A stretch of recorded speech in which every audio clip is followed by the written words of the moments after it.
Hello and welcome to this new GetSign video. We're going to discuss 5 latest feature releases for the app and how they improve your workflows on Monday.com.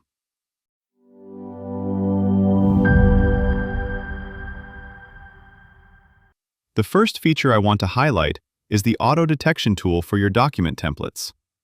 Whenever you upload a template, GetSign will give you an option to automatically detect and place the appropriate fields using AI.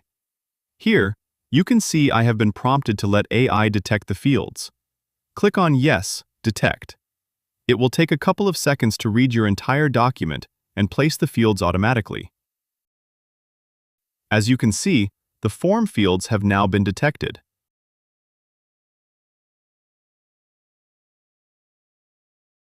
When I click on Apply Fields, the fields are instantly placed.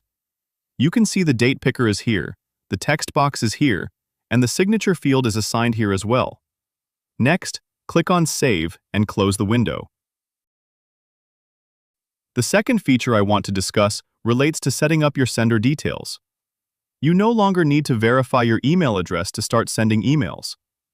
I'll simply add a sender name and a sender email, and then click on Save.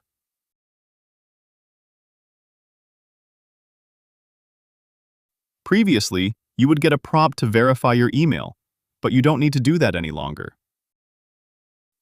The third feature I want to discuss allows you to turn off the audit trail for the final document, which is available for download for every signer. Here, you can see there is an option to display the audit log on the document.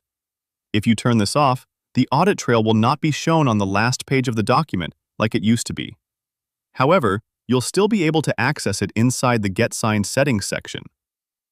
Another great feature that has been added is the ability to create a new board column directly from the GetSign editor page. For example, if I drag and drop a text field here, but decide I need to create different text column, I can go ahead and create a new column directly from this menu.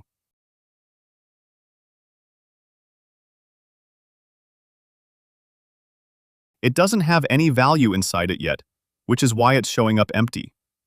As soon as we add a value, it will be reflected here. Let's do that. I'll go back to the board, and you can see the column has now been created. As soon as I enter a value and come back to the GetSign page, you can see this value has now been populated.